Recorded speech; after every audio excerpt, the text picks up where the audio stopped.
안녕하십니까. 커말고 필기 강사 권우석입니다. 2014년 2회 데이터베이스 일반 기출문제 풀이 강의를 시작하겠습니다.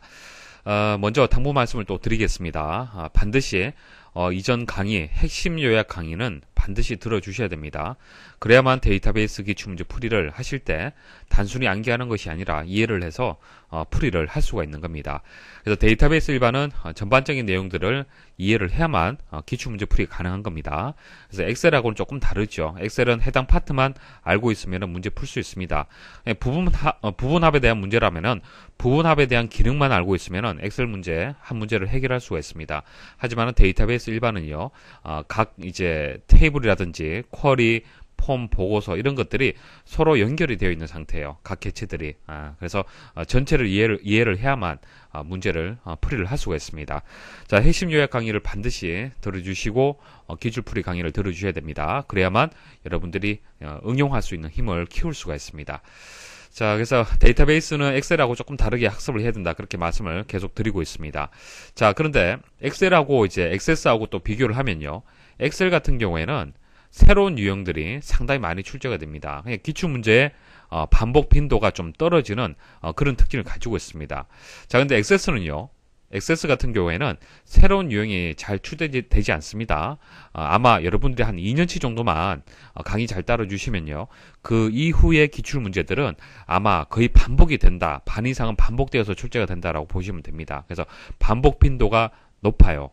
그래서 액세스가 처음에는 공부하기 좀 어렵지만은, 이제 그 뒤에부터는 아무래도 학습하기가 더 수월할 겁니다. 엑셀에 비해서. 자, 그래서 처음에는 좀 어렵지만은, 뒤로 갈수록 점점 쉬워질 거다라는 것을 제가 말씀을 드리겠습니다.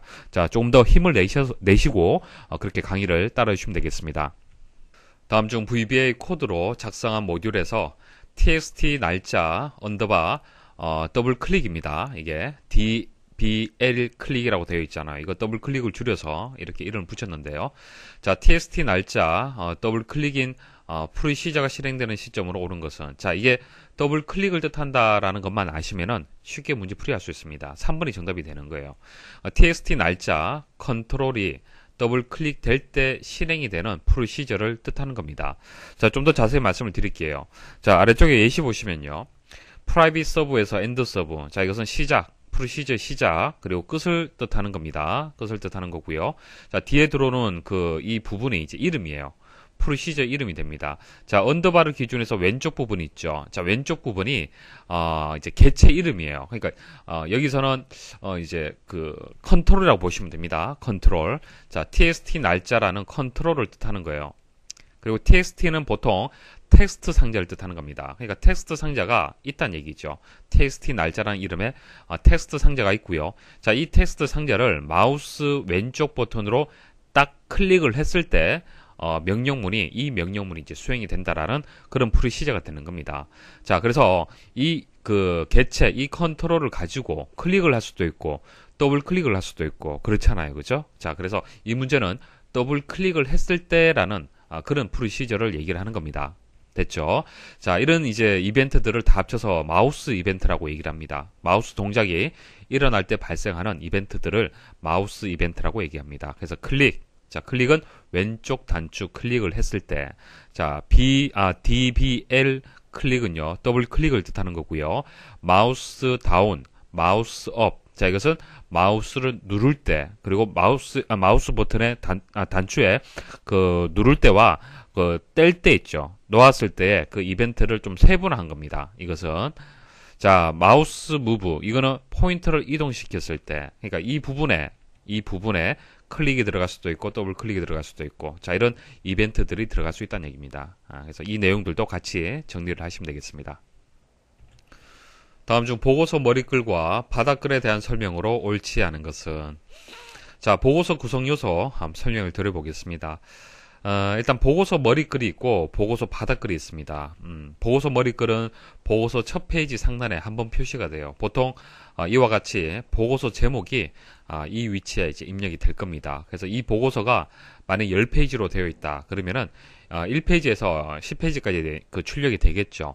그럼 1페이지에서 상단에 한 번만 인쇄가 된다는 뜻입니다. 자, 그리고 보고서 이제 바닥글, 보고서 바닥글은 마찬가지로 보고서 마지막 페이지에 표시가 되는 거예요. 이해하시겠죠? 그래서 보통은 총 합계, 뭐 수량이라는 값이 있다라면은 이 수량의 총 합계가 한번 표시되면 되겠죠. 자, 페이지 머리글, 페이지 바닥글 마찬가지입니다. 이제 10장의 이제 페이지가 있을 건데 각 페이지마다 상단 그리고 하단에 표시할 내용이 되겠습니다. 그리고 사이에 이제 본문이 있는 거고요. 자, 그리고 여기서 주문 일자 머리글, 주문 일자 뭐 바닥글이라고 나와 있는데 이것은 이제 그룹이죠. 그룹. 자, 그룹 머리글, 그룹 바닥글이 되는 겁니다. 그래서 날짜별로 해서 뭐 1월 1일을 그룹으로 해서 지정을 하고 1월 2일을 또 그룹으로 해서 보고 싶다라고 했을 때 그룹 머리글, 그룹 바닥글이 되는 겁니다. 그러니까 각 그룹의 첫 번째 그리고 마지막에 인쇄가 되는 내용을 배치를 하시면 되겠습니다. 자, 그리고 본문이죠. 실제 레코드들 이 위치에다가 보통 컨트롤러 보통 그 텍스트 상자로 해서 보통 표현을 하죠. 자, 그래서 1번에서 3번까지는 맞는 설명입니다. 보고서 머리글은 보고서의 첫 페이지에 한 번만 출력된다. 뭐 2번, 3번 다 맞는 설명인데 4번 주의를 하셔야 돼요. 4번 잘 들으십시오. 실수할 수 있습니다. 보고서를 인쇄하거나 미리 보는 경우에는 보고서 바닥글이 페이지 바닥글 아래에 표시가 된다. 자, 오른쪽 그림은요. 디자인 보기 상태입니다. 디자인 보기 상태인데요. 디자인 보기 상태에서는 페이지 바닥글 다음에 보고서 바닥글이 나와 있죠. 그래서 보고서 바닥글이 페이지 바닥글 아래에 표시가 된다라는 설명이 맞아요. 자, 그런데 앞에 보면은 인쇄하거나 인쇄 미리 보기를 얘기를 하는 겁니다. 그러니까 인쇄하거나 미리 보기 상태에서 과연 이 위치가 보고서 바닥글이 제일 마지막에 인쇄가 되는지 확인을 한번 해보셔야 돼요. 자, 잘 보십시오. 지금 현재 페이지 바닥글에 페이지가 이렇게 지금 설정이 되어 있고요. 자, 그 다음 보고서 바닥글에 이렇게 제가 임의로 그냥 보고서 바닥글이라는 텍스트를 입력을 했습니다. 이것은 이제 디자인 보기입니다. 여기 보시면은 이제 마우스를 올려보시면 디자인 보기가 있고 레이아웃 보기가 있고 인쇄 미리 보기, 보고서 보기가 있어요. 그죠? 그 중에서 지금 현재 디자인 보기 상태입니다. 그러니까 디자인 보기 상태에서는 페이지 바닥글 아래에 보고서 바닥글이 있는 게 맞습니다. 근데 인쇄를 하거나 인쇄 미리 보기 상태로 많이 이동을 하잖아요. 그죠? 자, 그러면 각 페이지마다 페이지 바닥글이 이렇게 표시가 됩니다. 자, 이 페이지 보시면요. 페이지 바닥글이 이렇게 표시가 되었어요. 자, 되었는데 보고서 바닥글이 어떻게 되었습니까? 자, 페이지 바닥글의 위에 지금 표시가 되었죠.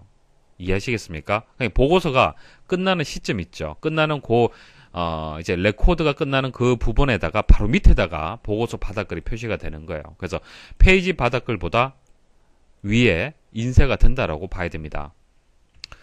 자, 그래서 보고서 바닥글은요, 디자인 보기 상태에서는 가장 마지막 구역에 표시가 되지만은 인쇄를 하거나 인쇄 미리 보기 상태에서는 마지막 페이지에 페이지 바닥글 위쪽에 한번 표시가 됩니다.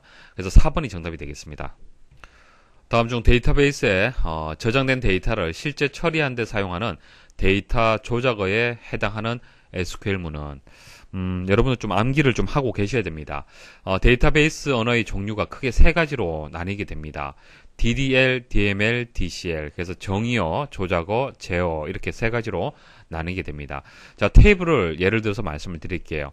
일단 테이블에다가 데이터를 저장하려면은 어떻게 해야 됩니까? 일단 테이블이란 이 틀 자체를 생성을 해줘야 되잖아요. 그죠? 자, 그게 정의가 되는 겁니다. 정의. 그러니까 정의어라는 것은 이 틀을 만들고 변경하고 제거하는 그런 데이터베이스 언어를 합쳐서 정의어다 그렇게 얘기를 하는 겁니다. 자, create 이것은 정의 만드는 거예요. 이 테이블을 구성을 만드는 겁니다. 이렇게 만드는 거고요.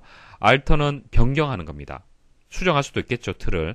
그다음 drop은 이 그 테이블 자체를 틀을 제거하는 겁니다. 그래서 create, alter 그리고 drop은요 정의어라고 보시면 됩니다. 그래서 여기서는 조작어에 대해서 지금 얘기를 했잖아요, 그죠? 그래서 create하고 drop은 빠져야 됩니다. 자, 조작어. 자, 이제 틀이 만들어졌어요. 테이블이 만들어졌습니다. 그럼 여기에다가 레코드를 넣을 수도 있고 검색할 수도 있고 수정할 수도 있고 그죠? 자, 그런 작업을 해야겠죠. 자, 그게 조작어가 되는 겁니다. 자, 이 문제에서 얘기하는 주제가 되겠죠. 자, DML은 select 검색이고요. insert 삽입, delete 삭제, update 갱신입니다. select를 이용하면은 만일 여러분들의 회원 정보가 A001이라면 A001에 대한 정보를 셀렉트를 이용해서 볼 수가 있고요. 자, 삽입. 여러분들 회원 가입을 했어요. 그러면 여러분들 정보가 이 테이블에 저장이 돼야 되잖아요. 그때는 인서트, 그 다음 딜리트는 탈퇴했을 때 삭제해 줘야겠죠. 자, 그리고 뭐 주소가 변경이 되었다. 그럼 업데이트를 이용을 해서 여러분들 정보를 바꿀 수가 있습니다. 자, 그래서 여기서 이제 셀렉트가 이제 정답이 되겠죠. 조작하는 셀렉트가 되겠습니다. 자, 그 다음 제어 한번 보도록 하죠. 자, 제어는 DCL, 여기서 C가 뜻하는 것이 컨트롤을 뜻하는 겁니다. 제어, 그랜트, 리복, 그리고 커밋, 롤백 이런 명령어들이 있습니다. 자세한 것은 모르셔도 되고요. 자, 이 두 가지는 권한하고 관련된 거다. 권한, 여러분들의 어떤 권한, 여러분들이 강의를 수강할 수 있느냐, 없느냐, 정회원이냐, 준회원이냐, 무료 회원이냐, 그런 권한이 있죠. 자, 권한을 얘기를 하는 거고요. 커밋과 이제 롤백 같은 경우에는 트랜잭션이라는 게 있습니다. 트랜잭션, 지금 모르셔도 됩니다. 자, 그것을 제어하기 위한 명령어가 되는 겁니다. 그래서 이런 것들은 제어라고 하는 겁니다. 그래서 1번은 제어가 되는 것이죠. 그래서 2번이 정답이 되겠습니다. 다음 중 정규화의 목적에 대한 설명으로 옳지 않은 것은, 자, 정규화를 일단 개념을 설명을 드리겠습니다. 자, 위쪽에 있는 테이블을 한번 잘 보십시오. 보시면은 회원 번호가 이렇게 중복이 되죠. 중복이 되어서 나머지 정보들도 이렇게 중복이 될 수밖에 없습니다. 자, 이름, 주소, 이메일, 그 주민번호 자체가 한 번만 입력되면 좋을 것 같은데 이렇게 중복되어서 입력이 되었죠. 자, 이렇게 중복되어서 입력이 되었을 때는 이제 삽입하고 삭제, 갱신할 때 이상 그 문제점이 발생할 수가 있어요. 예를 들어서 이 사람의 주소가 이제 변경이 되었습니다. 자, 그러면 주소가 변경이 되었으면은, 자, 이 데이터도 수정을 해줘야 되고요. 이 데이터도 수정을 해줘야겠죠. 자, 이것은 예시가 되기 때문에 바로 눈으로 볼 수가 있지만은, 만일 여기도 있고, 여기도 있고, 여기도 있고, 이렇게 흩어져 있어요. 그러면 일일이 다 수정한다는 것은 상당히 어렵습니다. 이해하시겠습니까? 자, 그래서 삽입하고 삭제, 갱신할 때 이런 이상 현상이 발생할 수가 있다는 얘기예요. 그러니까 정보를 테이블 하나로만 가지고 표현을 해버리면은 문제점이 발생하더라. 자, 그래서 어떻게 하느냐? 쪼개자는 것이죠. 나누자. 나누어서 테이블 한번 분리를 해보자는 얘기입니다. 자, 분리하면은 회원 테이블 하고요. 수강 테이블로 한번 분리를 해보는 거예요. 자, 그럼 K001 이 사람의 정보를 한 번만 이렇게 입력을 하고요. K001이라는 사람에 대한 정보 한 번만 입력을 하는 거예요. 입력을 하고요. 그리고 나머지 정보들도 이렇게 테이블로 해서 표현을 하는 겁니다. 수강 과목하고 과목 내용이 있죠. 이렇게 표시를 하는 겁니다. 표시하고 그 다음에 이 두 개 테이블을 이렇게 관계 형성을 해주는 거예요. 관계 형성. 그러니까 여기 회원 번호를 여기에 한 번 더 입력을 해주는 겁니다. 자, 입력을 하면 연결고리 역할을 해주는 거예요. 자, 이제 필드가 연결고리 역할을 해주는 겁니다. 자, 한번 이 위에 있는 내용하고 아래쪽 내용이 일치하는지 한번 보도록 하겠습니다. 자, 분명히 이 내용이 지금 중복해서 입력되지 않았죠. 중복해서 입력되지 않았지만은 위에 있는 이 내용이 그대로 유지는 됩니다. 보세요. 자, K001이라는 사람이 과목 내용은 A가 되고 그 다음 정보 처리 그리고 B가 되고 커말이잖아요. 그렇죠? 자, 근데 여기서는 이 정보가 없지만은 이렇게 찾아가 보면은 K001이라는 사람에 대한 이름, 주소, 이메일, 주민번호가 있잖아요. 그쵸? 자, 그래서 이 데이터하고 이 데이터하고 연결되고 이 데이터하고 또 이 데이터하고 연결이 되는 겁니다. 관계 형성을 해줬기 때문에. 이해하시겠습니까? 그래서 테이블을 이렇게 나누는 과정, 나누어서 이런 이상 현상이 발생하지 않도록 가능성을 좀 줄이는 그런 작업을 정규화라고 얘기를 하는 겁니다. 자, 이렇게 정규화를 하는 이유는요. 데이터의 중복을 방지하고 보다 효율적으로 데이터를 저장하기 위해서 그런 겁니다. 만약 이상이라는 사람이 주소가 바뀌잖아요. 그럼 여기만 회원 테이블에서만 주소 하나만 바꿔주면 되는 거예요. 더 효율적이라고 볼 수가 있겠죠. 자, 개념 아시겠죠? 한번 보기 읽어보도록 하겠습니다. 테이블의 불일치 위험을 최소화하고 데이터 구조의 안정성을 최대한다. 그 설명이에요. 그 개념 그대로 이해를 하시면 됩니다. 자, 불일치, 이상현상을 얘기를 하는 겁니다. 쉽게 말씀을 드리면. 이해하시겠죠? 자, 그 다음, 모든 릴레이션이, 데이터베이스 내에서 모든 개체 간의 관계를 표현 가능하도록 한다. 자, 관계. 여기서 개체, 테이블 생각하시면 됩니다. 이 테이블이 관계가 이렇게 형성이 되어 있잖아요. 그죠? 표현 가능하죠? 자, 3번 간단한 관계 연산에 의해 효율적인 정보 검색과 데이터 조작이 가능하다. 자, 물론 테이블이 한 개 있을 때는 바로 K001에 대한 정보를 바로 찾을 수가 있죠. 자, 근데 이렇게 테이블을 나눈다고 해서 못 찾는 것은 아닙니다. 효율적으로 검색할 수 있어요. 자, K001에 대한 정보 찾고 이렇게 관계 형성되어 있는 정보를 찾으면은 쉽게 또 찾을 수가 있습니다. 그래서 관계 연산이라는 것을 이용을 하게 되면 돼요. 자, 무엇인지는 일단 아실 필요는 없고요. 효율적인 정보 검색과 데이터 조작이 가능하다라고 생각을 하시면 됩니다. 그러니까 정교화라는 것은 이점이 많아요. 그렇기 때문에 정교화를 하는 것이죠. 자, 데이터 중복을 최소화하기 위해 데이터의 물리적 설계 단계에서 수행한다. 자, 나머지 설명 맞는데 물리적 설계 단계란 설명이 틀렸습니다. 논리적 설계 단계예요. 그래서 논리적 설계 단계에서 정교화가 이루어진다라고 기억을 하십시오. 논리적 설계 단계 다음에 물리적 설계 단계잖아요. 그렇죠? 그래서 정교화는 논리적 설계 단계다. 그렇게 기억을 하시면 되겠습니다. 자, 이 문제는 페이지 설정 대화 상자에 대한 문제가 되겠습니다. 자, 먼저 개념 설명드리고요. 그리고 문제 풀이하겠습니다. 자, 페이지 설정은 인쇄를 설정하는 겁니다. 일단 그 디자인 보기 상태에서 보고서 디자인 도구에 가시면 페이지 설정 있어요. 자, 여기서 페이지 설정을 클릭을 하시면 됩니다. 탭은 3개의 탭이 있습니다. 자, 인쇄 옵션 탭에 가시면은 인쇄 옵션은 여백하고 관련된 내용이 있어요. 여백, 용지의 여백, 위쪽, 아래쪽, 왼쪽, 오른쪽. 그다음 페이지에 가시면은 페이지는 용지를 뜻하는 거죠. 용지. 자, 용지의 방향 그리고 용지의 크기 선택할 수 있고요. 자, 그 다음 열에 가서는 열과 관련된 내용이 있는데 자, 상세한 것은 뒤에 말씀을 드리겠습니다. 그래서 페이지 설정은 자, 이 3개의 탭으로 구성이 되어 있습니다. 시험에 쉽게 출제가 된다라면은 페이지 설정의 탭이 아닌 것은 이렇게 나올 수도 있어요. 그래서 3개이기 때문에 시험에 나올 가능성이 있죠. 자, 이 3가지 꼭 기억을 하셔야 됩니다. 자, 이렇게 해서 접근을 할 수도 있고요. 그 다음 자, 인쇄에 가시면은 자, 인쇄 미리 보기 있습니다. 자, 인쇄 미리 보기에 가시면은 페이지 설정이 있어요. 자, 여기서도 선택을 할 수 있습니다. 자, 페이지 설정은 뭐 보고서만 해당되는 것이 아니죠. 뭐 쿼리나 폼이나 보고서 등의 이제 그 인쇄를 하는 개체 자, 해당이 되고요. 자, 인쇄하기 위한 여백이라든지 용지의 방향을 설정하는 작업을 페이지 설정이다. 그렇게 얘기를 합니다. 자, 첫 번째 탭이 이제 인쇄 옵션 탭을 말씀을 드릴게요. 일단 용지의 여백을 설정한다는 것을 일단 기억을 하셔야 됩니다. 자, 여백을 설정을 하고 그 다음 데이터만 인쇄 이건 뭐죠? 자, 데이터만 인쇄가 할 경우가 있어요. 자, 어떤 경우냐면은 조금 전 말씀드렸다시피 레이블 보고서 자, 이런 것들은 양식을 출력하는 것이 아니고 실제 데이터만 출력하는 거잖아요. 그렇죠? 그래서 미리 그 양식이 있습니다. 인쇄된 양식이 있고 이 양식에다가 이제 데이터만 출력하고 싶어요. 그럴 경우에는 데이터만 인쇄를 선택하시면 됩니다. 그러면 여러 가지 뭐 레이블이라든지 뭐 이런 내용들, 선이라든지 이런 것들이 인쇄가 안 됩니다. 자, 그래서 데이터만 인쇄 항목을 선택하면 선이나 레이블과 같은 항목들은 인쇄하지 않고 데이터만 인쇄함으로 미리 만들어진 양식 종이를 이용할 수 있다. 자, 무슨 뜻인지 아시겠죠? 그래서 인쇄 옵션은 여백하고 일단 관련이 있고 데이터만 인쇄 선택할 수 있는 기능이 있습니다. 자, 그 다음 페이지 탭 보도록 하죠. 페이지, 용지를 얘기를 하는 거죠. 자, 용지의 방향이라든지 크기를 지정할 수 있습니다. 세로로 할 거냐, 가로로 할 거냐. 자, 용지의 크기는 뭐 A4로 할 거냐, 뭐 다른 사이즈도 있죠.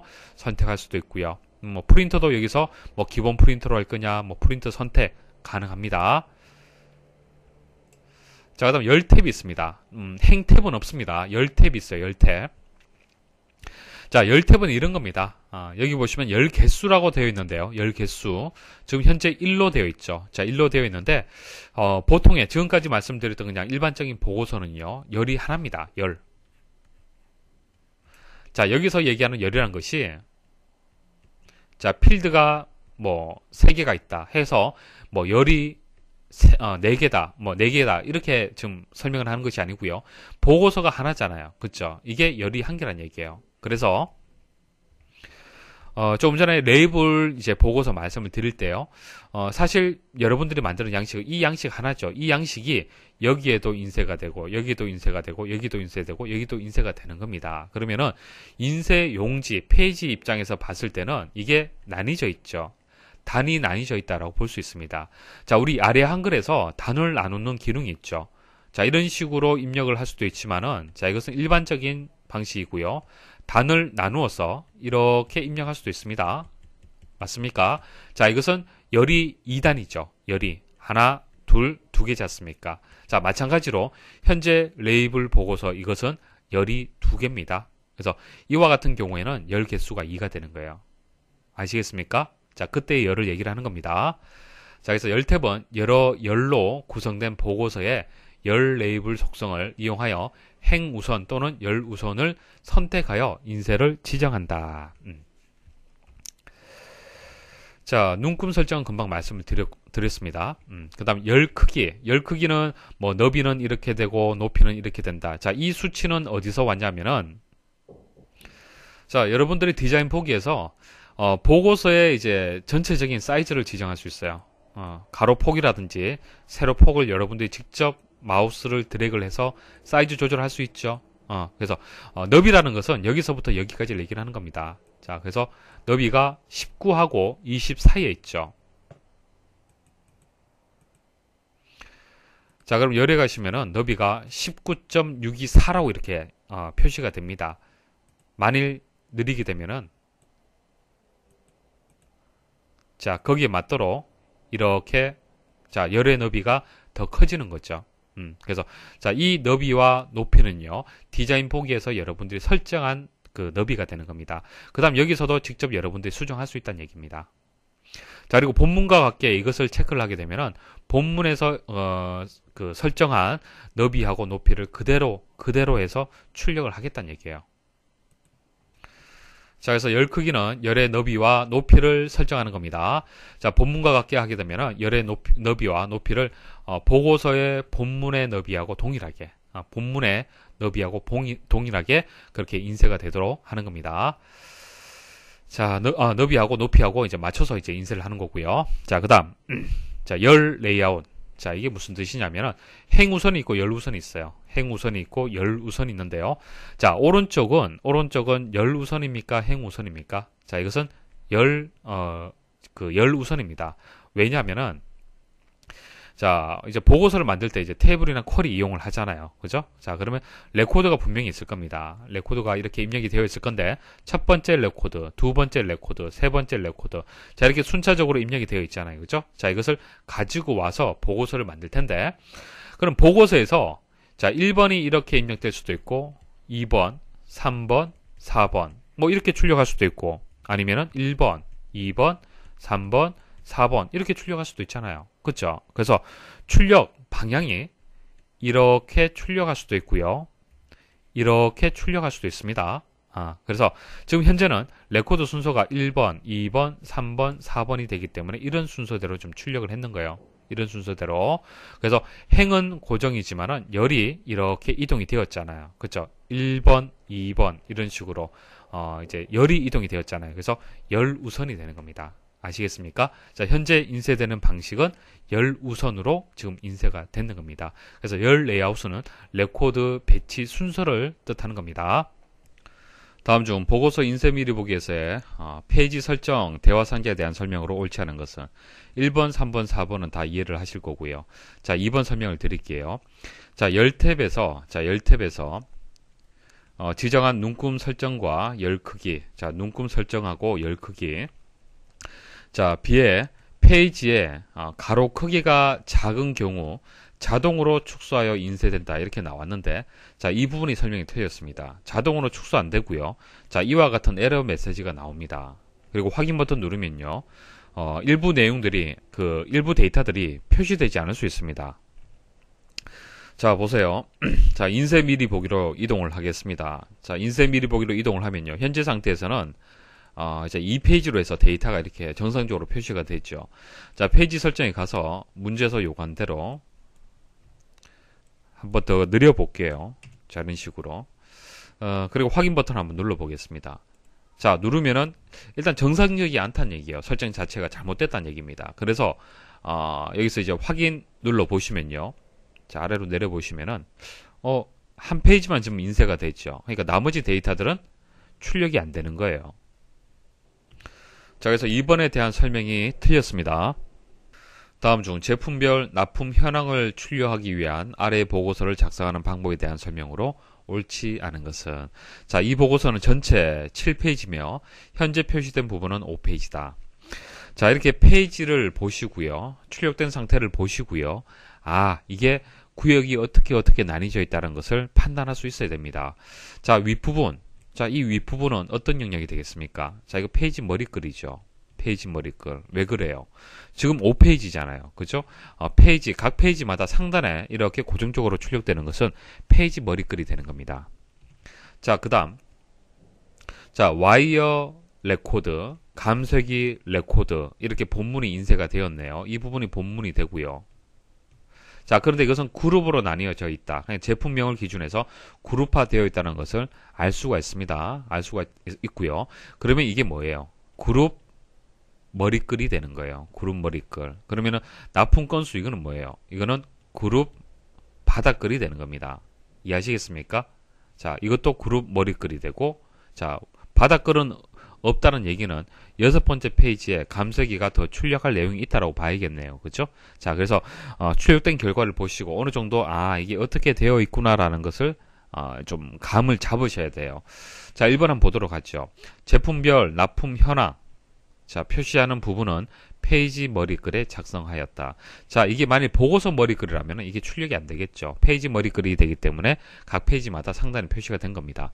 제품명, 납품 일자 등의 레이블과 2개의 선이 표시되는 부분은 그룹 머리글로 작성하였으며, 자, 이 부분을 얘기를 하는 겁니다.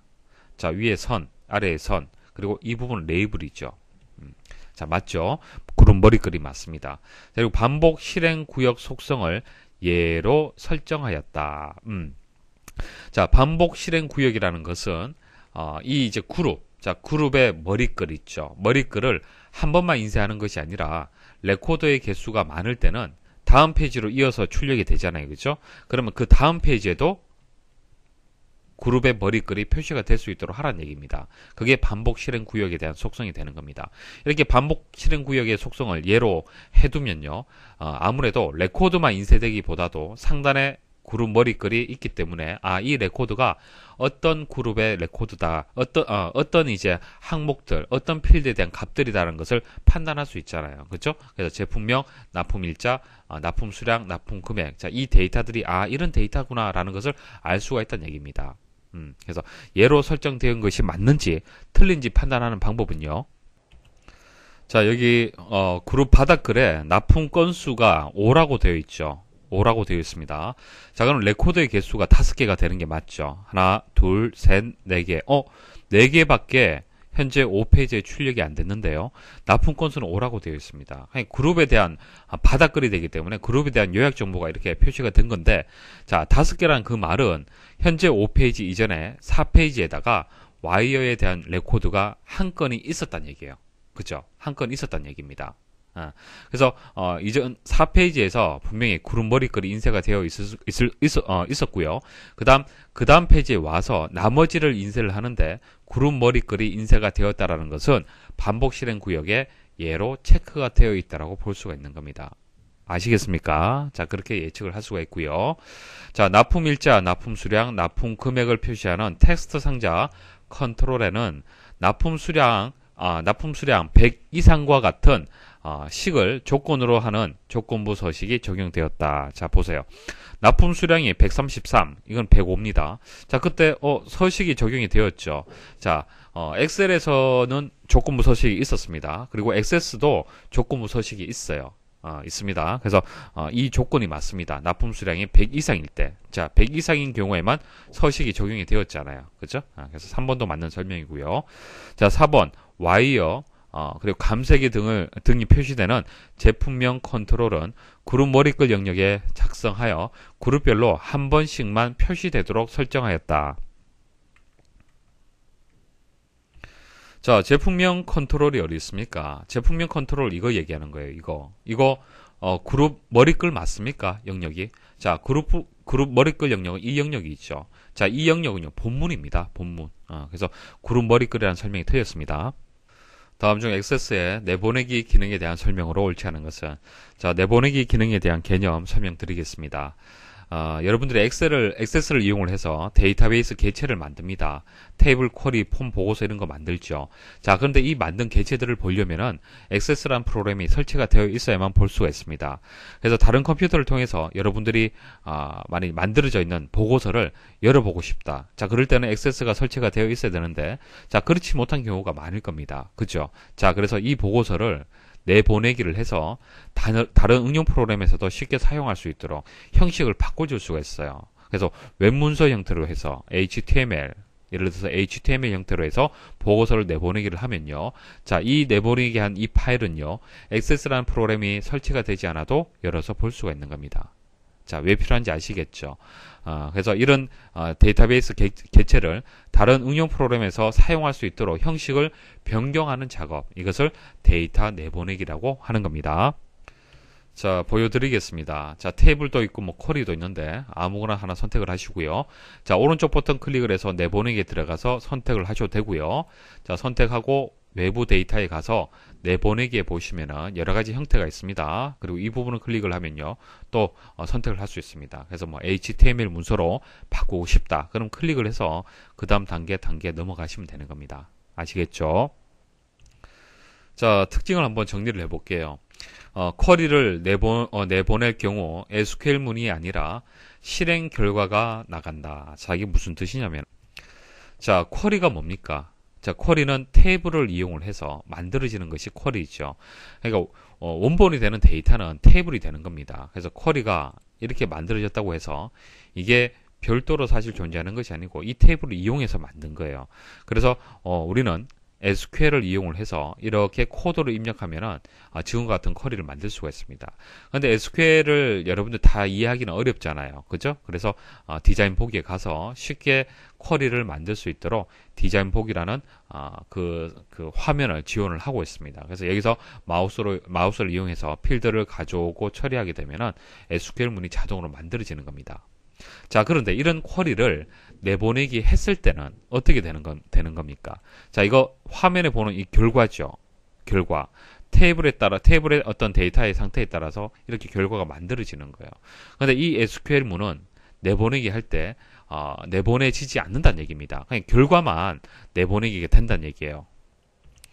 자, 이해를 하시겠죠? 자, SQL 문이라는 것은 데이터베이스의 개체를 현재 테이블의 상태에 따라서 바꿔지는 겁니다. 그러니까 쿼리는 내보내기 해버리면은 테이블하고 같이 내보내기 하는 게 아니잖아요. 그렇죠? 그래서 SQL문이 이제 작동이 되는 것은 테이블을 기반해서 작동이 되는 겁니다. 그래서 테이블이 없기 때문에 그 결과만 내보내기가 된다는 얘기입니다. 그러니까 SQL을 내보내기 한들 테이블, 근본 데이터가 없기 때문에 아무 의미가 없잖아요. 자, 테이블에 대한 데이터, 구조, 서식 등은 내보낼 수 있지만 제약 조건, 관계, 인덱스와 같은 속성은 내보낼 수 없다. 자, 각각의 테이블별로 해서 이런 제약 조건이라든지 뭐 관계 형성이라든지 인덱스 이런 속성들 있죠. 자, 그런 속성들까지, 그러니까 세세한 내용들을 다 보낼 수는 없다는 얘기예요. 이해하시겠습니까? 그러니까 테이블이라면은 테이블의 구조, 그러니까 이게 뭐 학번, 이름, 주소 이런 구조 있죠. 구조, 데이터, 레코드 빼고, 자, 이런 이제 구조나 이런 서식들은 내보낼 수 있다는 얘기예요. 그리고 당연히 레코드, 데이터들은 내보낼 수 있습니다. 하지만은 이런 좀 더 이제 데이터베이스의 이제 어떤 세세한 설정 상태는 내보낼 수 없다라는 거 기억을 하십시오. 자, 1번 한번 보도록 하죠. 테이블이나 쿼리, 폼이나 보고서 등을 다른 이름으로 바꾸어 파일로 저장할 수 있다. 맞죠? 2번 테이블을 액세스 데이터베이스로 내보내는 경우 정의 및 데이터를 내보낼 것인지 정의만 내보낼 것인지 선택할 수 있다. 자, 테이블을 선택을 해서 내보내기 해보겠습니다. 자, 내보내기를 하는데 액세스 데이터베이스라고 얘기를 했잖아요. 자, 액세스 데이터베이스로 해서 한번 내보내기 해볼게요. 자, 과정은 모르셔도 됩니다. 자, 그러면 어떤 화면이 뜹니까? 자, 정의 및 데이터, 정의만 이렇게 되어 있죠. 여기서 정의라는 것은 한번 내보내기 한번 해볼게요. 자, 정의를 한번 내보내기 한번 해볼게요. 자, 금방 내보내기에서 가져온 겁니다. 자, 지금 현재 액세스 동일한 파일로 해서 내보내기를 했기 때문에 바로 보실 수가 있는 겁니다. 자, 보시면은 레코드는 없죠. 실제 데이터는 없고 이 틀, 이제 형식, 그러니까 이것을 정의라고 얘기를 하는 거예요. 자, 만일 자, 내보내기를 할 때 여기서 정의 및 데이터를 선택을 했으면 어떻게 되겠습니까? 데이터도 같이 내보내기 된다는 얘기입니다. 자, 2번은 맞는 설명이에요. 테이블에 대한 설명이 맞죠. 쿼리를 엑셀이나 HTML 형식으로 내보내는 경우 쿼리의 SQL문이 아니라 SQL문의 실행 결과가 저장이 된다. 자, 조금 전 말씀을 드렸고요. 자, 4번 테이블은 내보내지 않고 보고서만 워드로 내보내는 경우 원본 테이블이 없으므로 데이터는 표시되지 않는다. 이거 아닙니다. 일단 내보내기를 하게 되면 결과는 봐야 되잖아요. 그렇죠? 그래서 이제 여기서 얘기하는 것이 이제 데이터는 표시되지 않는다라고 얘기를 했는데 그 설명이 틀렸습니다. 다음 중 데이터 형식에 대한 설명으로 옳지 않은 것은 우리가 태블을 만들 때 각각의 필드에 이제 데이터 형식을 지정을 합니다. 뭐 여러 가지가 있죠. 1번에 보시면 이제 숫자 형식을 선택을 하면 기본적으로 실수가 지정이 된다 이렇게 나왔는데 숫자 형식 뭐 다양합니다. 정수도 있고 실수도 있는데 한번 상식적으로 생각을 해보시면은 숫자 형식에서 가장 많이 사용하는 것은 정수죠. 실수가 아니라. 그래서 정수로 지정한다 그렇게 설명을 해야 됩니다. 그래서 1번이 정답이 되고요. 2번 예 아니오 형식은 예 값에는 -1 아니오는 0이 사용된다. 자, 이거 주의를 좀 하셔야 됩니다. 우리가 이제 확인 유무 뭐 이런 필드들은 값이 확인이냐 아니냐 둘 중에 하나죠. 그럴 때는 예 아니오라는 형식을 보통 이용을 합니다. 예 아니오 형식을 이용하게 됐을 때 보통 우리가 예라고 했을 때는 1이다 아니오는 0이다 뭐 1, 0 이렇게 구분을 하는데 아닙니다. 이렇게 구분하는 것이 아니고요. 아니오는 값을 가질 때 0 값을 가지고요. 얘는 -1 값을 가집니다. 그래서 이거 맞는 설명이에요. 하나 기억을 하십시오. 그리고 형식 중에서 true, false, yes, no, on, off 이런 식으로 해서 구분을 형식을 또 지정을 할 수가 있습니다. 그래서 두 값 중에서 하나만 입력하는 경우에 사용하는 형식이고요. 기본 필드 크기는 비트가 이제 하나입니다. 한 개 비트면 충분하죠. 왜 그래요? 비트 하나만 있으면은 on, off 그러니까 이제 불이 들어오고 불이 들어오지 않는 그런 상태. 그러니까 두 가지 상태를 표현할 수가 있잖아요, 그죠? 두 가지 정보를 표현할 수가 있기 때문에 한 개의 비트만 있으면 충분히 예 아니요 형식을 지정을 할 수 있습니다. 자, 4번 텍스트 형식은 문자를 최대 255자까지 저장할 수 있다. 자, 하나 기억하시면 되겠죠. 다음 중 실행 쿼리의 삽입, 자, 인설트문에 대한 설명으로 옳지 않은 것은, 자, 인설트문 설명을 좀 드리겠습니다. 크게 뭐 두 가지 방식이 있는데 값을 직접 지정을 해서 추가하는 방식이 있고요. 다른 테이블에서 레코드를 추출해서 추가하는 방식이 있습니다. 자, insert into, 자, value에서 뒤에 값이 들어오죠. 자, 이 값을 추가를 하겠다. 어디에다가? 수강생 테이블에다가, 자, 수강생 테이블에 이름, 과목, 주소, 수강료 필드에다가 각각의 값들을 이렇게 추가를 하겠다. 자, 이렇게 코드를 입력을 할 수 있습니다. 근데 이렇게 입력하지 않고요. 필드를 생략할 수도 있습니다. 그러니까 수강생 그 테이블에 필드가 이 4개의 필드밖에 없다라고 했을 때는 생략이 가능합니다. 자, 당연히 값이 들어가는 순서대로 차곡차곡 들어가기 때문에 필드명을 생략을 할 수도 있습니다. 자, 그래서 값을 지정을 직접 했을 경우가 있고요. 다른 테이블에서 이제 추출해서 넣는 경우는 셀렉트 문이 들어와야 됩니다. 자, 여기까지는 형식이 동일하고요. 뒷부분은 이제 select from where 해서 이제 수강생이란 테이블에서 조건을 주고요. 그 조건을 만족했을 때 해당 필드의 값들을 가지고 오는 겁니다. 그러니까 여러 개의 값들을 가져올 수가 있겠죠. 값들을 가지고 와서 정보 수강생이라는 테이블의 해당 필드에다가 값을 넣는 형식이 되겠습니다. 그래서 하나의 값이 아니라 select 문을 이용하기 때문에 여러 개의 값들을 이제 검색을 할 수가 있겠죠. 자, 이렇게 해서 이제 여러 개의 값들, 여러 개의 레코드들을 한 번에 또 삽입을 할 수 있습니다. 자, 1번 보시면요. 여러 개의 레코드를 한 번에 여러 개의 테이블에 동시에 추가할 수 있다. 여러 개의 레코드를 추가할 수 있다는 것은 맞는데요. 여러 개의 테이블이 아닙니다. 하나의 테이블에서 추가할 수 있다라고 설명을 해야 됩니다. 2번 필드 값을 직접 지정하거나 다른 테이블의 레코드를 추출하여 추가할 수 있다. 금방 말씀을 드렸고요. 레코드의 전체 필드를 추가할 경우 필드 이름을 생략할 수 있다. 생략 가능하다 말씀을 드렸죠. 자, 하나의 인서트 문을 이용하여 여러 개의 레코드와 필드를 삽입할 수 있다. 셀렉트 문 이용하면 가능합니다.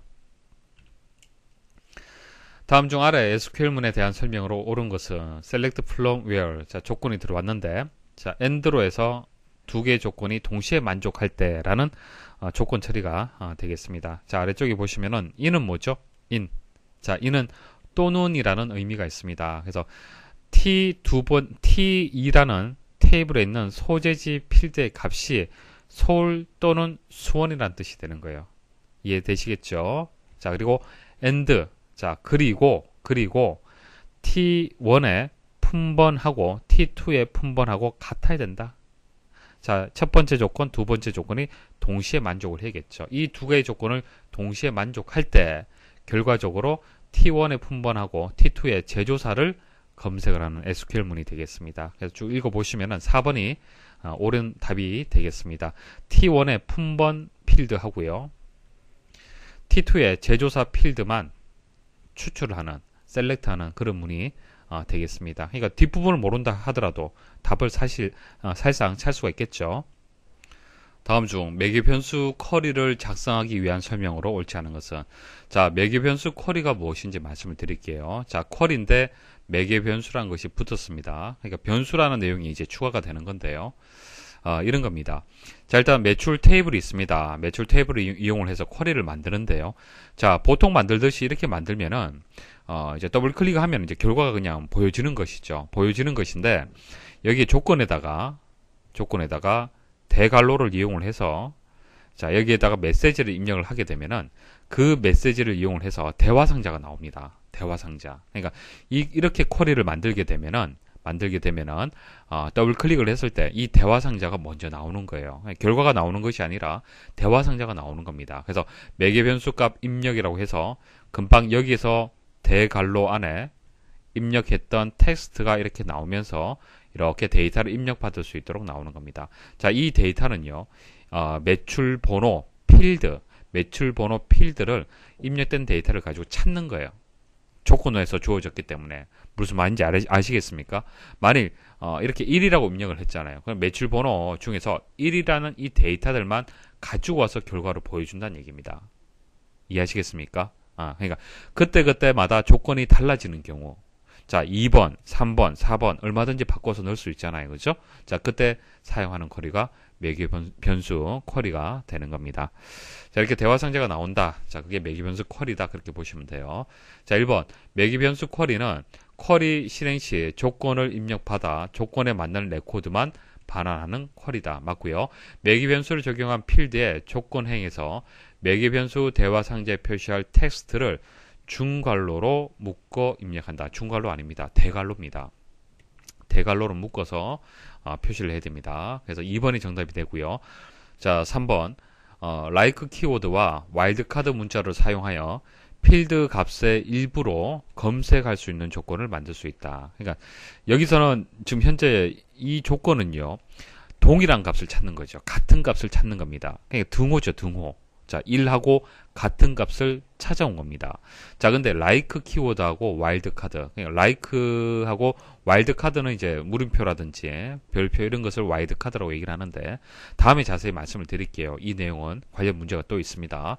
자, 이 방식을 이용하게 되면은 일부 내용만 일치하더라도 뽑아낼 수가 있는 거예요. 그러니까 동일한 값이 아니라 일부 내용, 예를 들어서 뭐 권우석, 뭐 김아무개, 최아무개, 뭐 권아무개 이렇게 데이터가 있잖아요. 그죠? 자, 그럼 동일한 값을 딱 찾는 것이 아니라 뭐 권으로 시작하는, 김으로 시작하는 이런 식으로 조건을 줄 수가 있습니다. 그래서 일부 데이터만 맞아도 검색할 수 있게끔 만들어 줄 수 있다는 얘기입니다. 자, 이거 맞는 설명이에요. 자, 4번. 매개 변수 대화 상자에 표시할 텍스트에 이제 맞춤표라든지 느낌표라든지 대괄호와 같은 특수 문자는 포함시키면 안 된다. 그러니까 여기에다가 여기 이제 표시할 텍스트가 이렇게 입력이 되잖아요. 그죠? 입력이 되는데 매출번호 입력점 느낌표 거기다가 또 대괄호가 이렇게 들어가면 안 된다는 뜻이에요. 이해하시겠습니까? 이와 같은 특수 문자를 포함시키면 실행이 안 됩니다. 그래서 4번도 맞는 설명입니다. 다음 중 문자열 처리 함수 inString의 식이 아래와 같을 때 결과값으로 옳은 것은 자 함수입니다. 함수 XS에서도 함수가 있습니다. 그러니까 이 함수에 들어온 인수가 어떤 역할을 하는지 이 함수의 뜻이 무엇인지 그것만 아시면 쉽게 풀이가 되겠습니다. 자, inString은요, 두 개의 인수를 받습니다. 문자열과 찾는 문자를 받습니다. 그러니까 대상이 되는 문자열이 이렇게 된다는 얘기예요. 되고요. cd라는 값을 찾는 거예요. cd. 그럼 왼쪽에서 쭉 찾겠죠? cd가 어디 있습니까? 여기 있네요. 자, 이게 몇 번째예요? 세 번째잖아요. 이해하시겠습니까? 그래서 찾는 문자의 위치 값을 반환해 주는 겁니다. 그래서 3번이 정답이 되겠습니다. 다음 중 사원 테이블에서 직급이 관리자인 사원의 급여를 20%씩 인상하는 SQL문으로 옳은 것은 자 테이블이 있는데 사원 번호, 이름, 직급, 급여, 부서명이 있잖아요. 그죠? 부서명이 있는데 뭐 한 해가 바뀌어서 이제 직급이 관리자인 경우에는 관리자인 경우에는 급여를 인상할 수 있도록 그렇게 계약서를 작성을 했다라고 볼 수가 있잖아요. 그죠? 회사에서 그렇게 결정을 했어요. 그럼 기존에 사원 테이블에 있는 급여가 다 바뀌어야겠죠? 급여가 바뀌어야 됩니다. 다 갱신이 돼야 됩니다. 자, 그때 갱신하는, 수정하는 SQL문이 업데이트입니다. 업데이트. 그러니까 업데이트 셋. 자, 형식을 알고 계셔야 됩니다. 형식. 자, 업데이트 셋 where. 자, 조건 부분은 있으면은 넣으면 되고 아니면은 안 넣어도 됩니다. 근데 이 문제는 직급이 관리자다라고 얘기를 했잖아요. 그죠? 그래서 where 뒤에 직급은 관리자 이렇게 조건을 줘야 됩니다. 그리고 업데이트와 set 사이에는 테이블명이 들어갑니다. 사원 테이블이죠. 자, 그다음 set 뒤에는 갱신할 내용 입력을 해줍니다. 자, 등호를 기준해서 왼쪽에 필드명이 들어가고 그 다음에 그 필드명이 들어가고 그 필드의 내용이 어떻게 바뀐다라는 내용을 오른쪽에다가 입력을 해주면 됩니다. 자, 20% 인상이라고 얘기를 했잖아요. 그죠? 자, 우리 엑셀에서는 현재 급여에다가 곱하기 20% 하면은 20% 이제 그 20%에 대한 값을 구할 수가 있었고요. 만일 120%를 곱하게 되면 어떻게 되었습니까? 그러니까 20%가 인상된 금액을 또 급여를 또 계산할 수가 있었죠. 그러니까 단순히 자 100에다가 20%를 곱해버리면 이것은 뭐예요? 100에 대한 20%의 값인 20이란 값이 검색이 되는 겁니다. 여기서는 20%가 인상이라고 얘기를 했잖아요. 그죠? 자, 그래서 기존 금액에다가 20%를 인상을 하려면요. 100 곱하기 120%를 곱해줘야 되는 거예요. 그래야만 이게 120이 값이 되는 겁니다. 자, 20은 뭐예요? 0.2가 되고 120%는 1.2죠. 그죠? 자, 이렇게 이제 숫자를 바꿀 수가 있는데 XS에서는 이제 퍼센트를 바로 쓸 수가 없습니다. 엑셀은 바로 퍼센트 이용할 수 있었죠. 수식을 만들 때. 그래서 XS에서는 곱하기 1.2를 해줘야 돼요. 곱하기 1.2. 그래서 급여에다가 현재 급여에다가 1.2를 곱해서 좌변에다가 대입을 해줘라. 그 말이 20% 인상을 해줘라. 그런 뜻이 되는 겁니다. 그래서 2번이 정답이 되겠습니다. 자, 이 문제는 이제 테이블 간의 이제 관계에 대한 문제인데요. 일단 개념 설명드리겠습니다. 자, 그러면 1대1 관계를 만드는 방법부터 해서 1대 다대다까지 해서 설명을 드려보겠습니다. 자, 1대1의 관계 많이 있죠. 자, 한 명의 수강생은 하나의 과목을 수강해야 된다. 한 명의 학생은 하나의 과목을 수강해야 된다. 자, 1대1의 관계를 한번 생각을 해볼게요. 자, 그림으로 표현하게 되면 이렇게 표현할 수가 있겠네요. 자, 수강생에서 ID, 이게 프라이머리 키가 되겠죠. 기본 키가 됩니다. 자, 그럼 과목은 이제 하위 테이블이라고 봤을 때 이것은 무엇이 되는 거예요? 포린 키, 외리 키가 되는 거예요. 그래서 A001, A001, A002, A002 이런 식으로 참조를 할 수가 있네요. 그죠? 맞습니까? 자, 이렇게 관계 형성이 되면 이것은 1대1입니다. 여러분들이 알고 있는 가장 기본적으로 알고 있는 두 테이블 간의 관계가 되는 거죠. 이게 1대1이에요. 1대1. 그래서 1대1이 되게 되면 여기서 이게 기본 키가 되겠죠. 그래서 K001은 더 이상 존재할 수 없습니다. 중복된 값을 가질 수가 없어요. 자, 그 다음 1대 다를 한번 보도록 하죠. 1대 다. 자, 1대 다는요, 한 명의 수강생은 여러 개의 과목을 수강할 수 있다. 여러분들이 기사 퍼스트 사이트에 들어와서 여러 개의 과정들을 신청할 수 있잖아요. 그게 1대 다가 되는 겁니다. 1대 다. 자, 그럼 이게 또 기본키가 될 거고요. 자, 이게 전이가 됐죠. 자, 그런데 이제 문제 발생합니다. 보세요. K001이라는 사람이 하나의 과목만 수강하면은 문제가 없어요. 자, 그런데 이 사람이 또 정보 처리 듣다가 커말도 신청을 했어요. 그러면 당연히 또 K001 해서 이렇게 입력할 수밖에 없잖아요. 맞습니까? 자, 그런데 자, 이 아이디가 외래키면서 기본키다라고 했을 때는 중복이 발생을 합니다. 맞습니까? 중복이 발생을 해서 더 이상 입력을 못해요. 이 값을. 오류 발생합니다. 자, 개체 무결성에 위배가 되기 때문에 더 이상 값을 입력을 못해요. 그러면 어떻게 하면 될까요? 자, 기본키를요, 필드 하나로 정의하는 것이 아니고요, 이 전체를 기본키로 정의를 하면 됩니다. 이 전체를. 자, 그러면 K001, 001, K001, 002는 중복이 안 된다는 얘기예요. 자, 이게 기본키 그룹이 되기 때문에 그렇습니다. 아시겠습니까? 자, 이게 1대 다가 되는 거예요. 자, 다대다 관계 만드는 방법 말씀드리겠습니다. 여러 명의 수강생은 여러 개의 과목을 수강할 수 있다. 자, 일반적으로 이런 다대다의 관계가 우리 현실 세계에 상당히 많이 있습니다. 자, 이것을 물리적으로 한번 제가 테이블을 한번 만들어 볼게요. 가능한지 한번 보십시오. 자, 수강생이 있고 과목이 있습니다. 여기 보시면 아이디가 K001, 이 사람은요, 두 개의 과목을 듣고 있네요. 그리고 과목 입장에서도 여러 명의 학생들이 수강을 할 수가 있습니다. 그래서 다대다의 관계라는 것을 알 수가 있는데요. 자, 이거 문제가 있습니다. 보세요. 자, 과목 번호에 따른 과목명이라든지 과목 내용이 이렇게 계속 중복되어서 입력이 돼요. 이렇게 설계가 되면은. 자, 데이터의 중복. 자, 이 문제 때문에 무결성을 위배할 가능성이 있다라고 말씀을 드렸었잖아요. 이게 파일 시스템의 문제점이 되는 겁니다. 이것 때문에 데이터베이스를 이용을 하는데 데이터베이스에서도 이렇게 중복이 발생해서는 안 되겠죠. 당연히. 맞습니까? 자, 이런 중복이 발생을 하면요, 갱신할 때, 자, 이 하나만 갱신해서는 안 되죠. 다 갱신해야 돼요. 중복되는 값들. 그 다음 삽입한다든지 삭제할 때 문제가 발생을 합니다. 그래서 이렇게 설계를 해서는 안 돼요. 다대다의 관계를. 자, 그럼 다르게 한번 설계를 해볼게요. 만약 이렇게 설계할 수도 있겠네요. K001, K002, K003은 001을 수강하고 있다. K001은 004도 수강하고 있다. 자, 이거 가능합니까?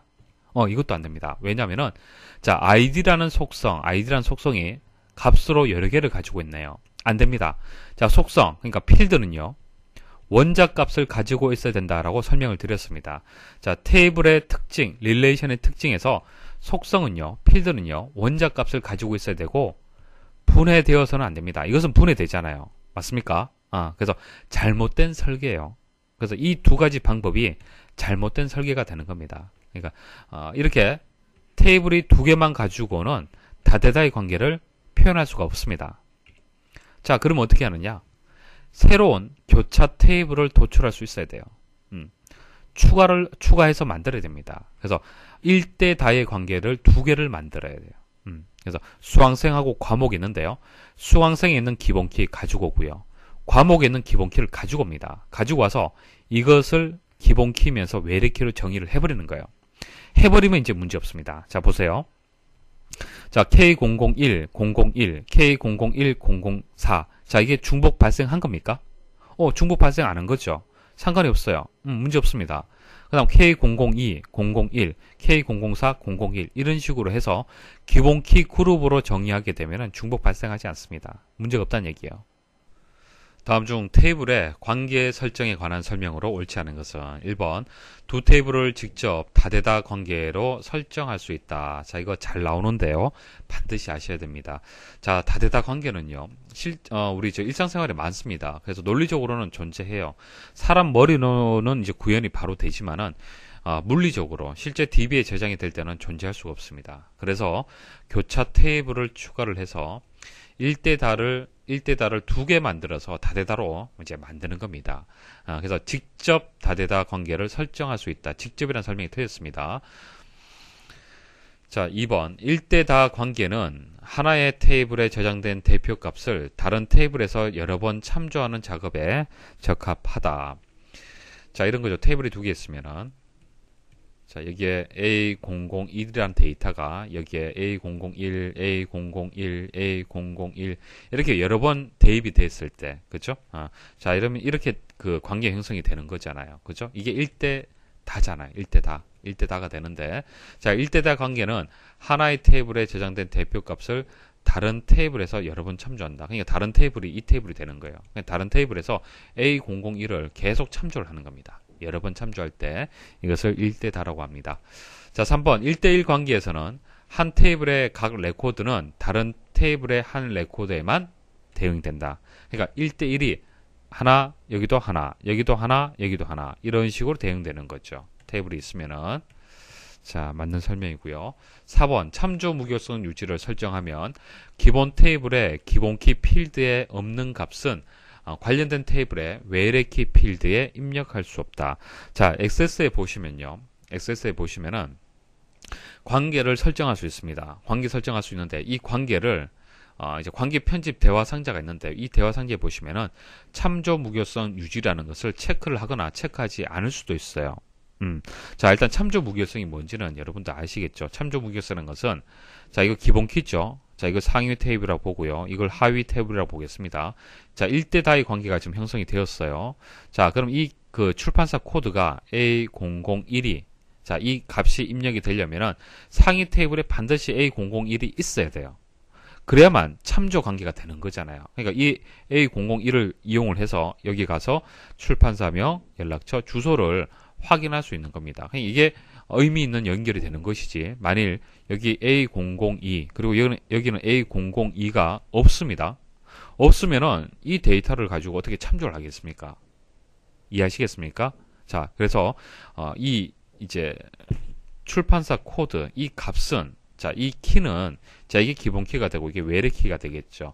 자, 외래 키는 참조할 수 있도록 같은 값을 가지거나 아니면 값을 가지지 않아야 돼요.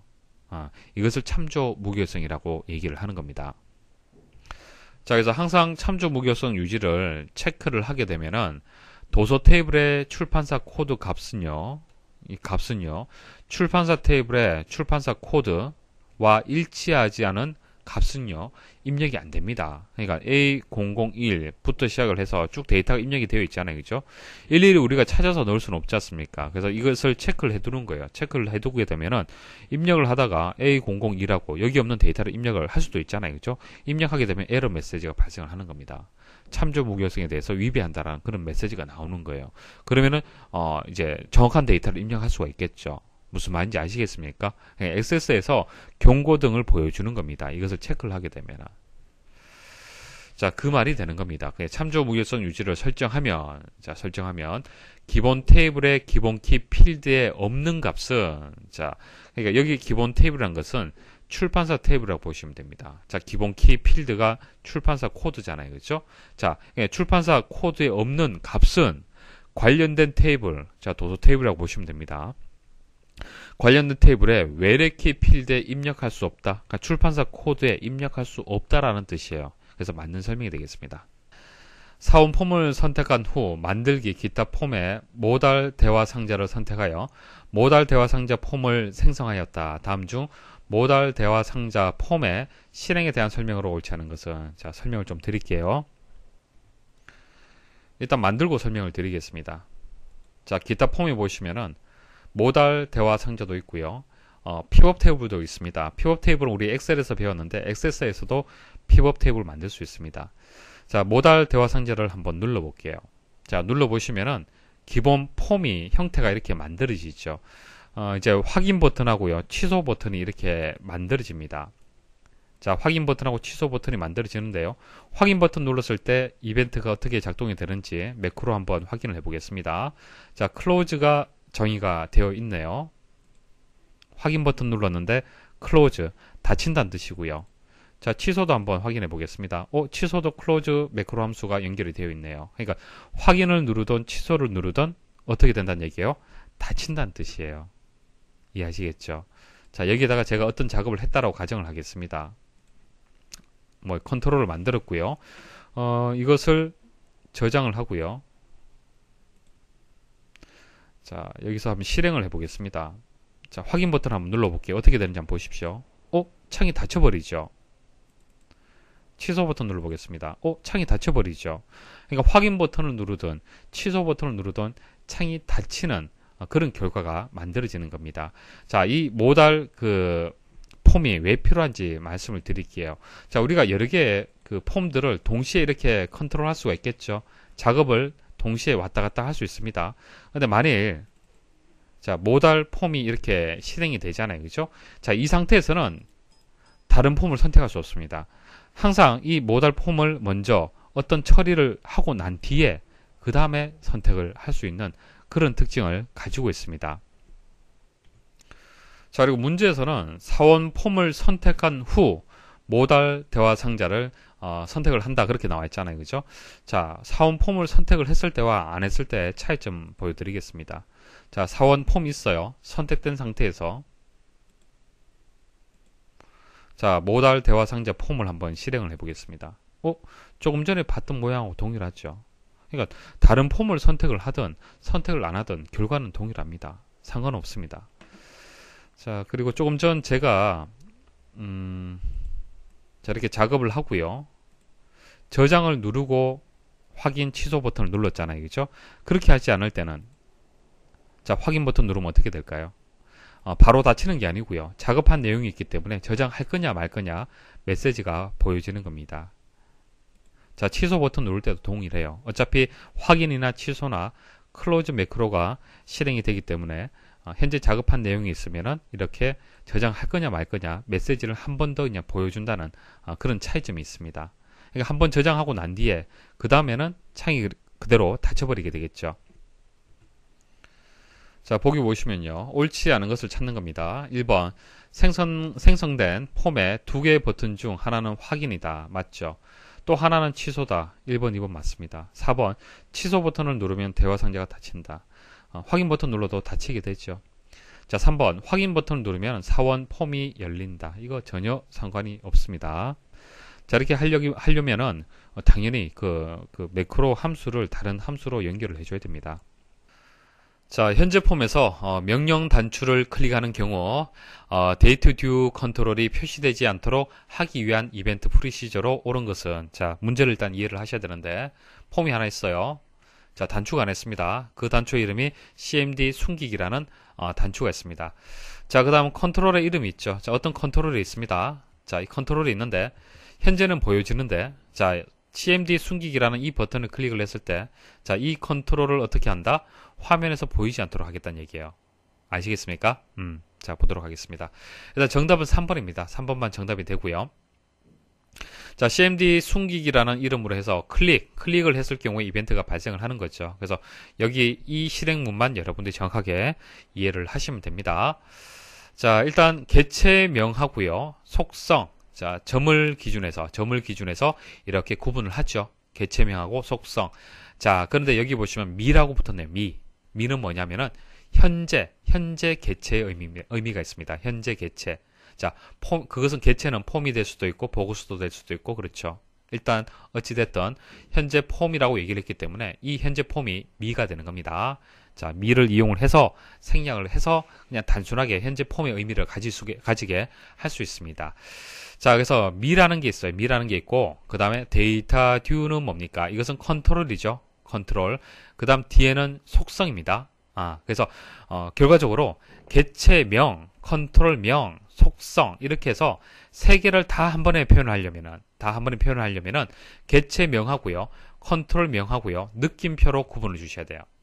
일단 컨트롤명하고 속성은 점으로 해서 구분이 되지 않습니까? 구분이 되는데 개체명하고 컨트롤명하고 속성하고 다 같이 표현하려면은 개체명하고 컨트롤명하고 느낌표로 이제 구분을 해야 됩니다. 그래서 여기 보시면은 미하고 자, 미가 현재 폼을 뜻하기 때문에 개체명이 되는 거고요. 데이터 듀는 이제 컨트롤명이 되는 거고요. 비저블 같은 경우에는 비저블은 눈에 보인다라는 그런 의미가 있죠. 그래서 표시 여부를 설정하는 속성입니다. 그래서 비저블이 false면은 화면에 보이지가 않아요. 그래서 결과적으로 현재 개체, 현재 폼에서 데이터 듀라는 컨트롤을 비저블 속성을 false로 설정을 해서 표시되지 않도록 그렇게 한 겁니다. 다음 중 필드 속성에 대한 설명으로 옳지 않은 것은, 자, 1번 입력 마스크는 텍스트, 숫자, 날짜, 시간, 통화 형식에서 사용할 수 있다. 자, 여기 보시면 입력 마스크라고 나와 있죠. 입력 마스크는 데이터가 이제 어떻게 입력을 이제 받겠다라는 그 틀을 만드는 겁니다. 틀을 만드는 건데 자세한 것은 다음에 말씀을 드릴 거고요. 이제 형식은 텍스트, 숫자, 날짜, 시간하고 통화 형식에서 사용을 할 수 있습니다. 그렇게 좀 기억을 하십시오. 자, 2번 필드 값이 반드시 있어야 하는 경우 필수 속성을 예로 설정하면 된다. 자, 여기 보면 필수가 이제 아니오라고 되어 있잖아요. 아니오라고 되어 있는 것은요, 반드시 입력하지 않아도 된다는 얘기입니다. 그러니까 필드가 이렇게 여러 개가 있으면은 반드시 데이터를 입력하는 것이 아니라 뭐 입력 안 하고 건너뛸 수도 있잖아요. 그죠? 그걸 허용한다는 얘기예요. 그래서 만일 필드 값이 반드시 있어야 된다, 값을 반드시 입력을 해야 된다라고 하게 되면은 해당 필수 속성을요 예로 바꿔주시면 됩니다. 4번 텍스트, 숫자, 일련 번호 형식에서만 필드 크기를 지정할 수 있다. 자, 필드 크기를 이렇게 지정을 했잖아요. 그죠? 이렇게 지정할 수 있는 것은 텍스트, 숫자, 일련 번호 형식이다. 자, 이렇게 좀 암기를 부탁을 드리겠습니다. 그래서 암기할 거리가 조금 있네요. 그죠? 좀 기억을 하셔야 되고요. 자, 예, 아니요, 세부 형식은요, yes, no, true, false 두 가지를 제공한다. 아닙니다. 예, 아니요는요, 세 가지입니다. on, off까지 해서 세 가지가 형식으로 이제 지원을 하고 있습니다. 그래서 3번이 정답이 되겠습니다. 다음 중 폼의 탭 순서에 대한 설명으로 옳지 않은 것은, 자, 그리고 폼을 만들게 되면은, 자, 이렇게 컨트롤들이 있죠. 컨트롤들이 있습니다. 자, 이때 이 컨트롤에서 다른 컨트롤로 이동을 할 때 탭키 보통 누르잖아요. 그죠? 탭키 눌렀을 때 그 순서를 얘기를 하는 겁니다. 자, 기본으로 설정되는 탭 순서는 폼의 컨트롤을 추가하여 작성한 순서대로 설정이 된다. 이거 1번, 2번, 3번, 4번, 5번, 6번이라면 그 순서대로 탭키 눌렀을 때 이동이 된다. 그런 뜻이 되는 겁니다. 자, 2번 탭 순서 대화 상자에 자동 순서는 탭 순서를 위에서 아래로, 오른쪽에서 왼쪽으로 설정한다. 자, 탭 순서를 설정하는 방법은요, 이제 폼 디자인 도구에서 정렬에 가서 컨트롤 레이아웃에 가면은 탭 순서라는 기능을 선택을 할 수 있습니다. 자, 클릭을 하게 되면 탭 순서 이런 대화 상자가 나오게 되고요. 여기서 사용자 지정 순서, 그러니까 본문에 뭐 폼 머리글이 되었던 폼 바닥글이 되었던 상관이 없죠. 본문에 이런 컨트롤들이 나열되어 있다라면은 이렇게 이름이 나올 거 아닙니까? 자, 이 이름들을 순서를 바꿔줄 수가 있겠죠. 마우스 클릭을 해서 이동을 해주면 됩니다. 이동을 해주면 되고요. 자동 순서를 클릭을 하잖아요. 그죠? 자동 순서를 클릭을 하게 되면은, 자, 우리 상식적으로 생각을 하시면 돼요. 보통 우리가 탭키를 주게 되면은 왼쪽에서 오른쪽이죠. 그리고 위에서 아래입니다. 그러면 1번, 2번, 3번, 4번, 5번, 6번이죠. 상식적으로 생각할 때 이동하는 순서를 얘기를 하는 겁니다. 자, 그렇게 바뀐다는 얘기예요. 자, 그런데 문제에서는 어떻게 얘기를 했습니까? 자, 탭 순서를 위에서 아래로, 이건 맞아요. 오른쪽에서 왼쪽이 아니죠. 우리는 글씨를 쓸 때 왼쪽에서 오른쪽으로 쓰잖아요. 위에서 아래로 쓰고. 그래서 2번이 틀렸습니다. 자, 3번 탭 보기에서 탭키를 눌렀을 때 각 컨트롤 사이에 이동되는 순서를 설정하는 거다. 맞고요. 탭 정지 속성의 기본값은 예이다. 자, 컨트롤의 여러 가지 속성 중에서 탭 정지라는 속성이 있습니다. 탭 정지에서 예 하게 되면은 탭 이동 시 포함되어 포커스가 옮겨진다는 얘기예요. 자, 이게 뭐 1번 컨트롤이라고 가정을 하겠습니다. 자, 이 속성에서 탭 정지 속성이 있는데요. 만일 이것을 예로 하지 않고요, 아니오라고 하게 되면은, 자, 탭을 키를 눌렀을 때 이렇게 이동이 될 거 아닙니까? 그죠? 이동이 될 때 1번은 거치지 않는다는 얘기예요. 아니오라고 설정을 하게 되면은. 그러니까 탭 값을 인식하지 않고 건너뛰게 되는 겁니다. 그래서 기본적으로는 예로 설정이 되어 있습니다. 기본값은 예로 되어 있어요. 자, 그래서 탭 순서는 폼 컨트롤만 이제 적용이 되는 그런 기능이 되고요. 탭키나 엔터키를 눌렀을 때 이동되는 순서를 정의하는 것을 얘기를 하는 겁니다. 그래서 방법은 조금 전처럼 탭 순서를 이렇게 전체 컨트롤들을 두고 하는 방법이 있고, 아니면은 컨트롤 속성, 각각의 컨트롤들을 선택을 해서 속성에 보면은 탭 인덱스를 지정할 수 있도록 되어 있습니다. 거기서 숫자를 입력을 해서 만일 0에서 이제 현재 컨트롤 개수가 이제 마이너스 1이 될 때까지, 이게 무슨 뜻이에요? 전체 컨트롤 개수가 6이라면은 자, 첫 번째, 두 번째, 세 번째, 네 번째, 다섯 번째, 여섯 번째까지 컨트롤이 있을 거 아니에요. 그죠? 그럼 첫 번째 탭의 위치를 가질 것은 0, 1, 2, 3, 4, 5. 그래서 0에서부터 시작을 하기 때문에 값의 위치가 0에서부터 시작을 하기 때문에 여섯 번째는 개수의 마이너스 1이 된다는 뜻입니다. 그래서 0에서 이제 개수의 마이너스 1까지의 순서를 직접 입력을 해서 탭 인덱스가 0인 컨트롤에 포커스가 먼저 위치하도록 할 수가 있습니다.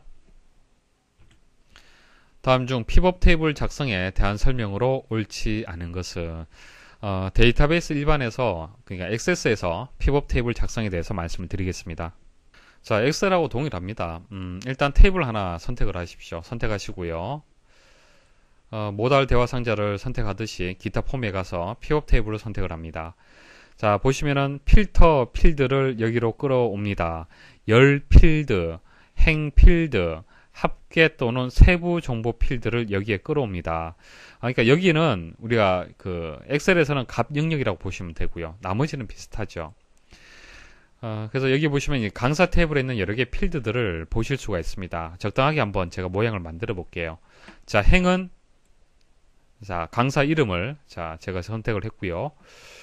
그 다음은 뭐 나이, 열은 나이로 하겠습니다. 뭐 적당하게 제가 만들어 볼게요. 자, 급여, 나이별로 해서 급여가 어떻게 되는지, 뭐 근무 평가도 뭐 이렇게 또 추가할 수도 있겠죠. 그래서 값 영역 같은 경우에는 여러 개의 그 필드들을 추가를 할 수가 있습니다. 자, 옳지 않은 것을 찾는 겁니다. 자, 1번 피벗 테이블 구성 필드를 열 필드 머리글로 드래그하여 설정할 수 있다. 조금 전 보여드렸죠. 열 필드, 행 필드 끌어서 설정을 할 수 있습니다. 자, 2번 세부 정보 필드에는 한 번에 하나의 필드만을 삽입하여 분석할 수 있다. 아니죠. 여러 개의 값들을 같이 분석할 수 있어야 됩니다. 그래서 세부 정보 필드는 여기 이 영역을 얘기를 하는 거고요. 여러 개, 뭐 나이, 급여 이런 여러 개의 값들을 분석을 할 수 있습니다. 그래서 2번이 정답이 되고요. 3번 데이터를 요약하여 분석표 형식으로 알아볼 수 있게 해주는 대화형 테이블을 말한다. 그래서 뭐 피벗 테이블의 정의 생각하시면 될 거고요. 4번 폼 그룹에서 기타 폼을 클릭한 후 피벗 테이블을 선택하여 이용한다. 맞죠? 그래서 2번이 정답이 되겠습니다. 다음 중 기본 폼과 하위 폼에 대한 설명으로 옳지 않은 것은 자, 여기 오른쪽 그림 보시면 잘 이해를 하실 겁니다. 자, 이게 이제 기본 폼이 되는 거고요. 이게 하위 폼입니다. 그러니까 폼 안에, 자, 폼이 이렇게 있잖아요. 그죠? 폼 안에 또 다른 폼이 하나 더 삽입이 되는 거예요. 자, 이런 식으로 구성하는 것을 기본 폼, 하위 폼이라고 얘기를 합니다. 자, 기본이 되는 폼 안에 있는 폼을 이제 하위 폼이라고 얘기를 하고요. 자, 하위 폼을 사용하면 1대1 관계가 설정되어 있는 테이블이나 쿼리에서 데이터를 효과적으로 표시할 수 있다. 자, 이게 무슨 뜻이냐면은 보세요. 자, 이 기본 그 폼 영역이 되는 건데요. 여기에 AFGW라고 입력을 했잖아요. 그죠? 자, 그럼 하위 폼에는 어떻게 표시가 됩니까? 하위 폼에는 하나만 표시되는 것이 아니라 하나, 둘, 셋, 넷. 자, 거기에 대응되는 모든 레코드들이 다 표시가 되는 겁니다. 이게 어떤 관계예요? 자, 기본 폼이 1이 되고 하위 폼은 다가 되는 것이죠. 그래서 보통은 하위 폼을 이렇게 구성하는 경우가 하나의 폼에서 한 화면에서 두 개의 폼의 어떤 관계를 바로 볼 수 있는 그런 이점이 있다는 얘기예요. 그럴 경우에 사용을 한다는 얘기입니다. 그래서 보통 1대다 이 관계를 효과적으로 표현할 수 있는 방법이 기본 폼, 하위 폼 방식이 되는 겁니다. 이해하시겠죠? 자, 이게 이제 하위 폼이 되는 거고요. 자, 보기 한번 읽어보겠습니다. 자, 1대다 관계 1대 하위 폼에는 1에 해당하는 데이터가 표시되며 기본 폼에는 다에 해당하는 데이터가 표시된다. 반대로 설명을 했네요. 자, 기본 폼이 1 그리고 하위 폼이 다가 되는 겁니다. 반대로 설명을 했죠. 2번 하위 폼은 연속 폼의 형태로 표시할 수 있지만 기본 폼은 연속 폼의 형태로 표시할 수 없다. 자, 폼을 이제 표시하는 형태가 몇 가지가 있습니다. 일단 단일 폼으로 이제 볼 수가 있어요. 자, 개념을 아시면 되는데, 자, 단일 폼 뭐냐면은, 레코드를 한 번에 하나씩만 표시하는 거예요. 자, 여기 보시면은 레코드가 하나만 이렇게 표시가 되었죠. 이게 단일 폼이 되는 겁니다. 단일 폼. 이해하시겠습니까? 자, 그럼 이 위쪽에 있는 이 내용 뭐예요? 레코드가 하나, 둘, 셋, 넷. 자, 이 세 개죠. 자, 세 개가 이렇게 표시가 됐네요. 자, 이것처럼 레코드가 여러 개 연속해서 표시가 되도록 하는 것이 연속 폼이 되는 겁니다. 자, 단일 폼이 있고 연속 폼이 있어요. 이해하시겠죠? 자, 그러면은 하이 폼은 일반적으로 물론 이제 단일 폼으로 할 수도 있지만 연속 폼으로 보통 이렇게 만들겠죠. 왜? 1대 달을 효과적으로 표시를 하려면은 이해하시겠습니까? 자, 그래서 기본 폼은요. 기본 폼은요. 단일 폼 형태만 돼요. 자, 기본 폼을 한번 생각해 보십시오.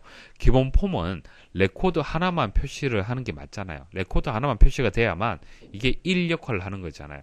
여러 개가 표시되면 안 되잖아요. 레코드가 이런 식으로 표시되면 안 된다는 얘기입니다. 그래서 기본 폼은요. 단일 폼 형태만 됩니다. 근데 하이 폼은요. 연속 폼도 되고 단일 폼도 되고 제한이 없습니다. 이해하시겠죠? 그렇게 이해를 하시면 돼요. 자, 그럼 다시 한번 읽어보도록 하겠습니다. 자, 하이 폼은 연속 폼의 형태로 표시할 수 있지만 이거 맞는 설명이죠. 자, 기본 폼은 연속 폼의 형태로 표시할 수 없다. 맞는 설명이네요. 3번 기본 폼 내에 포함시킬 수 있는 하이 폼의 개수는 제한이 없으며, 그러니까 지금 현재 하이 폼이 하나잖아요. 이거 말고 또 여기도 얼마든지 추가할 수 있다는 얘기입니다. 자, 최대 7개 수준까지 하이 폼을 중첩시킬 수 있다. 자, 중첩한다는 얘기가 무슨 얘기냐면은 현재 이 하이 폼에 또 하이 폼 내에 또 하이 폼 만들 수가 있잖아요. 또 만들 수 있죠. 또 만들 수 있죠. 자, 7단계까지 가능하다는 얘기입니다. 4번 테이블 쿼리나 다른 폼을 이용하여 하이 폼을 작성할 수 있다. 자, 이 하이 폼을 꼭 폼을 가지고 온다라는 것이 아니고요. 테이블이나 쿼리를 이용해서 폼을 만들면서 하이 폼으로 이렇게 작성을 할 수 있습니다. 그래서 4번도 맞는 설명입니다.